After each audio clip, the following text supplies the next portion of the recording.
Salut et bienvenue sur la chaîne de Les Infos de chez nous. Alors que se profile l'élection présidentielle de 2025 et que les différents états-majors s'affairent à choisir leur relayeur, l'adjoint au maire de Thiès-Salé affiche ses ambitions. Lors d'une conférence de presse jeudi 11 avril, Assalé Thiemoko s'est visiblement positionné pour l'échéance électorale, sans le dire ouvertement. Cette condamnation viendrait en réponse à une déclaration du président de la République, lors d'un entretien, qui évoquait l'avènement de candidats plus jeunes que lui et ses prédécesseurs. C'est un appel qui, selon lui, interpelle chacun des Ivoiriens, qui les pousse à être déterminés à servir leur pays avec un nouveau leadership, porteur de nouvelles valeurs et d'une nouvelle dynamique de changement en profondeur dans notre société. Un nouveau leadership, capable de déclarer officiellement la guerre à la corruption, au tribalisme, à la mauvaise gouvernance, etc., et à tout le système qui les génère.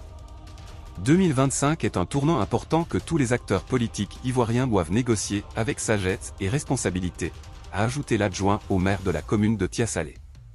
Lors de cette même conférence de presse, Assalé Thiemoko a pointé un doigt accusateur contre la commission électorale indépendante, remettant en cause sa crédibilité.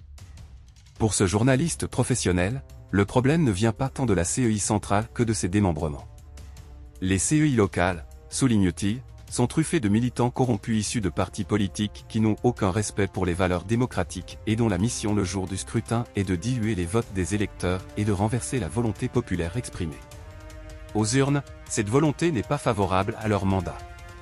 Parlant de l'élection municipale de septembre 2023, Assalé Thiemoko a fait état de faits qui auraient été commis par des agents de la CEI dans sa circonscription électorale. À Thiès-Salé, les responsables locaux de la CEI ont remis des milliers de cartes d'électeurs à mes adversaires, qui les ont distribuées à des individus arrivant de Noussi, Abobo, Agbovi, dans le but que ces derniers, non titulaires desdites cartes, participent au scrutin.